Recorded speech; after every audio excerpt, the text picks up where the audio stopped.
வருகின்ற special டெட்ல paper 1 மற்றும் paper 2 சைக்காலஜில அதிக மதிப்பெண் எடுப்பதற்கு நம்முடைய யூடியூப் சேனல் மூலமாக ஒவ்வொரு யூனிட்லயும் முக்கியமான 500 MCQ அப்லோட் பண்றோம். அதாவது ஒவ்வொரு யூனிட்ல இருந்து 500 கொஸ்டின் ஆன்சர், டோட்டலா 5000 கொஸ்டின் ஆன்சர் இருக்கும்.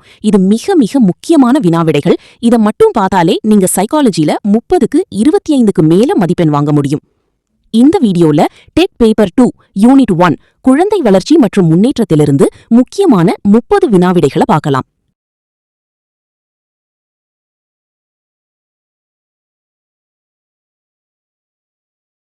குழந்தை பருவம் என்பது ஒருவரின் வாழ்க்கையில் எத்தகைய காலமாக கருதப்படுகிறது?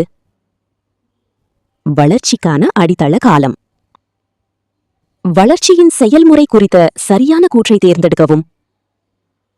வளர்ச்சி முன்னறியத்தக்க மாதிரியை பின்பற்றுகிறது. உடல் அமைப்பிலும் அதன் செயல்பாடுகளிலும் வளர்ச்சி எத்திசையில் நடைபெறுகிறது? தலை முதல் கீழ்நோக்கி. பின்வருவனவற்றை காலவரிசைப்படி முறைப்படுத்துக. இதற்கான சரியான விடை ஆப்ஷன் இ. அதாவது குழவி பருவம், ஆரம்ப குழந்தை பருவம், பிந்தைய குழந்தை பருவம், வளரினம் பருவம். பொறுத்துக. இதற்கான சரியான விடை ஆப்ஷன் இ. அதாவது குழவி பருவம் பிறப்பு முதல் 3 வயது வரை, ஆரம்ப குழந்தை பருவம் 7 முதல் 9 வயது வரை, பிந்தைய குழந்தை பருவம் 10 முதல் 12 வயது வரை, முதிர் பருவம் 20 வயது முதல். பூ பெய்தல் பியூபர்டி பொதுவாக எந்த பருவத்தின் தொடக்கத்தை குறிக்கிறது? வளரினம் பருவம். பிந்தைய குழந்தை பருவத்தின் லேட்டர் சைல்ட்ஹுட் ஸ்டேஜ் வயது வரம்பு என்ன? 10 முதல் 12 வயது வரை. பிறப்புக்கு முந்தைய நிலை ப்ரீநீடல் ஸ்டேஜ் என்பது எதிலிருந்து எதுவரை?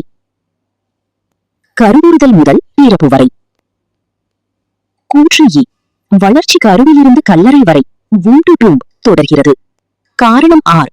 வளர்ச்சி என்பது ஒரு தொடர்ச்சியான செயல்முறை, பிரின்சிபல் ஆஃப் கண்டினியூவஸ் டெவலப்மெண்ட். ஏ மற்றும் ஆர் இரண்டும் சரி. ஆர் என்பது ஏவிற்கு சரியான விளக்கம்.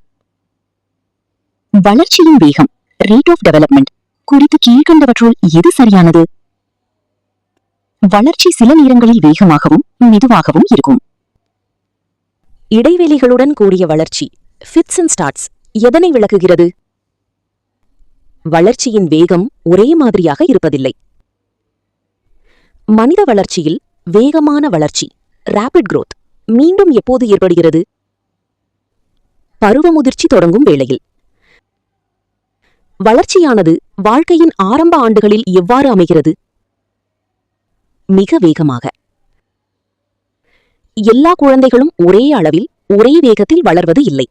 இக்கூற்று எதனை வலியுறுத்துகிறது? தனிநபர் வேறுபாடு கொள்கை. ஒரு நபரின் வளர்ச்சி மற்றும் முன்னேற்றத்தின் வேகம் மற்றும் தரத்தை நிர்ணயிப்பதில் முக்கிய பங்கு வகிப்பது எது? மரபணுக்கள். வளர்ச்சி என்பது எவற்றின் இடைவினையின் விளைவு? மரபு சார்பு சூழல். முதிர்ச்சி என்பது எதை குறிக்கிறது? பிறப்பிலிருந்தே உயிரியல் நீதியாக வெளிப்படுதல். பயிற்சி மற்றும் அனுபவத்தின் மூலம் ஏற்படும் நடத்தை மாற்றங்கள் எவ்வாறு அழைக்கப்படுகின்றன? கற்றல். குழந்தையின் முழுமையான வளர்ச்சி ஹோலிஸ்டிக் டெவலப்மெண்ட் எதன் அடிப்படையில் அமைகிறது? முதிர்ச்சி மற்றும் கற்றல். ஆசிரியர்கள் வளர்ச்சியை பற்றியும் அதன் பண்புகள் குறித்தும் அறிந்திருப்பது ஏன் அவசியம்? குழந்தையின் வளர்ச்சிக்கு பொறுப்பானவர்கள். வளர்ச்சி கோட்பாடுகள் ஆசிரியர்களுக்கு எவ்வாறு உதவுகின்றன? குழந்தைகளின் எதிர்பார்ப்பை புரிந்து கொள்ள. ஒவ்வொரு வளர்ச்சி கட்டத்திலும் ஃபேஸ் ஆஃப் டெவலப்மெண்ட் எவை இடம்பெறும் என்று கூறப்படுகிறது? சிரமங்கள் மற்றும் சவால்கள். ஒரு மனிதன் வாழ்வை தொடங்கும் நிலை சிறிய ஒற்றை உயிரணுவாக. சரியான இணையை தேர்ந்தெடுக்கவும். பிந்தைய குழந்தை பருவம் 10 முதல் 12 வயது. ஒரு குழந்தை 4 வயதில் பேச கற்கிறது, மற்றொரு குழந்தை 2 வயதில் கற்கிறது. இது எதை குறிக்கிறது? தனிநபர் வேறுபாடு. 7 முதல் 9 வயது வரையிலான பருவம் எவ்வாறு வகைப்படுத்தப்படுகிறது? ஆரம்ப குழந்தை பருவம் 20 வயது அல்லது முழு முதிர்ச்சி அடைந்ததிலிருந்து முதுமை காலம் வரை உள்ள பருவம் முதிர் பருவம். கூற்று ஏ. ஆசிரியர்கள் வளர்ச்சியை பற்றியும் அதன் பண்புகள் குறித்தும் அறிந்திருப்பது அவசியமாகும்.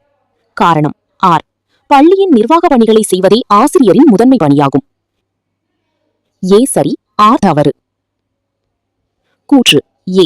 வளர்ச்சி ஒரு தொடர்ச்சியான செயல்முறை ஆகும், கண்டினியூவஸ் ப்ராசஸ் ஆகும். காரணம் ஆர். வளர்ச்சி கருவிலிருந்து கல்லறை வரை womb to tomb முறையற்ற இடைவெளி இல்லாமல் தொடர்கிறது. ஏ மற்றும் ஆர் இரண்டும் சரி. ஆர் என்பது ஏவிற்கு சரியான விளக்கம். கூற்று ஏ. ஒரு நபரின் வளர்ச்சி என்பது அவரது மரபு ஹெரிடிட்டி மற்றும் சூழல் என்வாயர்மெண்ட் ஆகியவற்றின் இடைவினையின் விளைவாகும். காரணம் ஆர். மரபணுக்கள் மட்டுமே ஒருவரின் வளர்ச்சி மற்றும் முன்னேற்றத்தின் வேகம் மற்றும் தரத்தை முழுமையாக நிர்ணயிக்கின்றன. சூழலுக்கு இதில் பங்கில்லை. ஏ சரி, ஆர் தவறு. மீண்டும் அடுத்த பதிவில் சந்திப்போம்.